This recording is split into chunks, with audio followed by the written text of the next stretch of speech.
Pancasila telah dikenal sejak zaman Sriwijaya dan Majapahit. Nilai luhurnya telah diterapkan dalam kehidupan. Pancasila sendiri berasal dari bahasa Sanskerta, yaitu panca berarti 5 dan sila berarti dasar atau asas. Pancasila berarti 5 asas.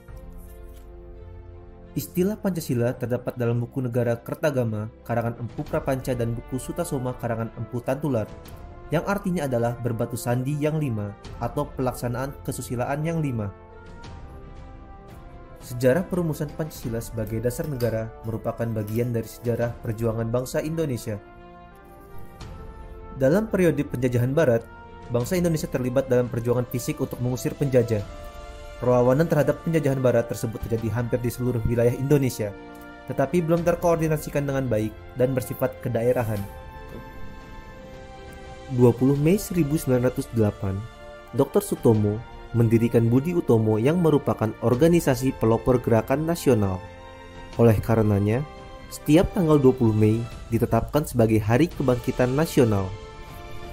Perjuangan pergerakan non-fisik mulai menampakkan hasilnya dengan diselenggarakannya Kongres Pemuda Nasional yang menghasilkan Sumpah Pemuda pada tanggal 28 Oktober 1928.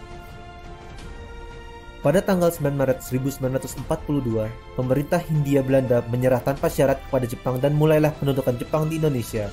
3 tahun berselang, Jepang terdesak oleh sekutu, sehingga Jepang berusaha untuk menarik simpati bangsa Indonesia dengan menjanjikan kemerdekaan bagi Indonesia di kemudian hari.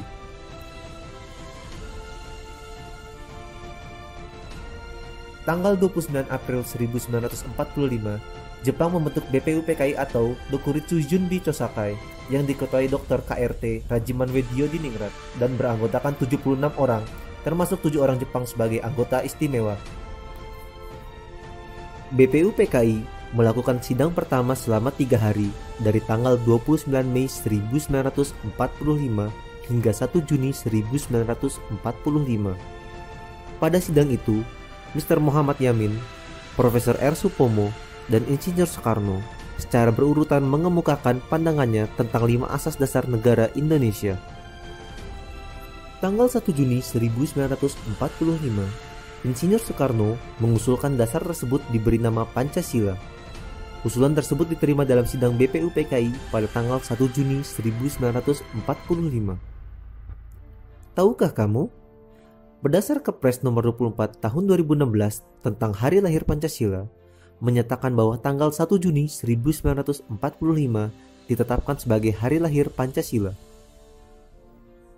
Insinyur Soekarno juga mengusulkan konsep Trisila dan Ekasila yang merupakan intisari dari Pancasila. Trisila terdiri dari sosio-nasionalisme, sosio-demokrasi, dan ketuhanan, sedangkan Ekasila berupa gotong royong. Tindak lanjut dari sidang BPUPKI adalah dibentuk tim 9 yang menghasilkan Piagam Jakarta pada 22 Juni 1945. Sedangkan sidang kedua BPUPKI 11 Juli 1945 menghasilkan rancangan teks proklamasi, rancangan pembukaan Undang-Undang Dasar dan rancangan batang tubuh Undang-Undang Dasar.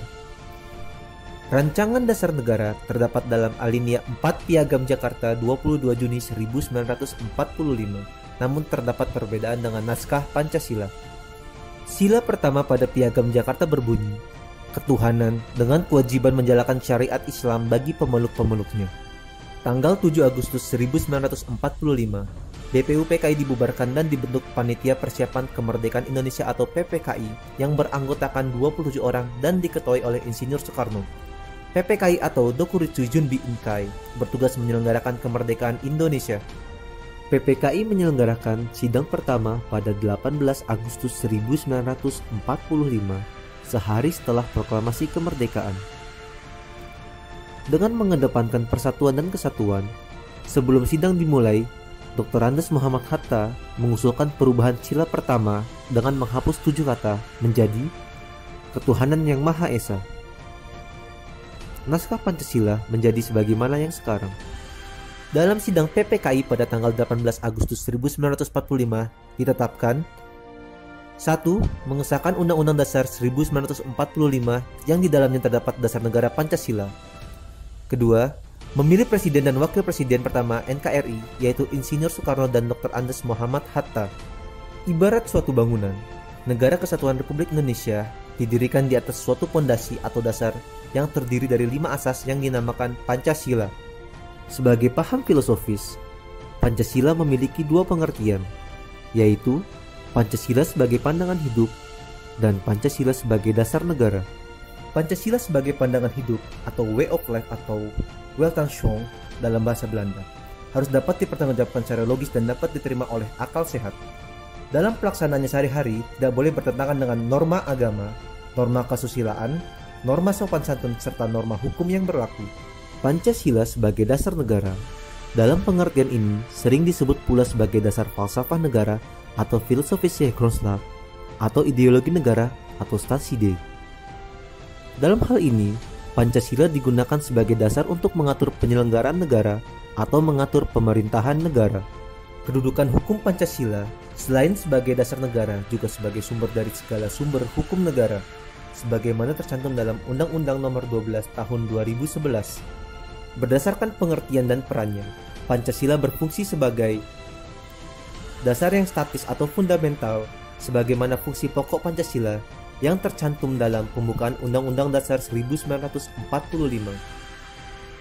Tuntunan yang dinamis sebagai cita-cita dan tujuan bangsa Indonesia. Ikatan yang dapat mempersatukan bangsa Indonesia, menjamin hak hidup secara layak bagi semua warga negara dan semua golongan tanpa ada perbedaan. Selain itu, Pancasila memiliki 3 fungsi. 1. Fungsi yuridis ketatanegaraan yang merupakan fungsi pokok atau fungsi utama dari Pancasila sebagai dasar negara. 2. Fungsi sosiologis, yaitu apabila dilihat sebagai pengatur hidup kemasyarakatan pada umumnya. 3. Fungsi etis dan filosofis, yaitu apabila fungsinya sebagai pengatur tingkah laku pribadi. Dalam hal ini, Pancasila berfungsi sebagai philosophical way of thinking atau philosophical system. Pancasila sebagai dasar negara mengandung pokok pikiran yang di dalamnya tersimpul ajaran Pancasila, sehingga mempunyai hubungan kausal dan organis dengan pasal-pasal Undang-Undang Dasar 1945.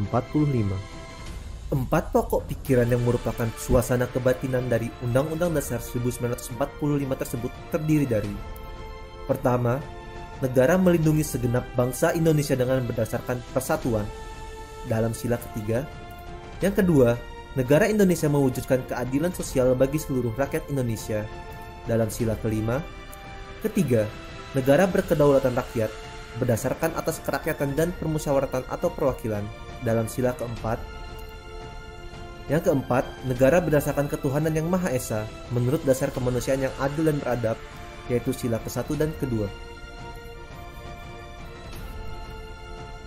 Singkatnya, Pancasila memiliki 2 pengertian, 3 fungsi, dan 4 pokok pikiran serta 5 sila.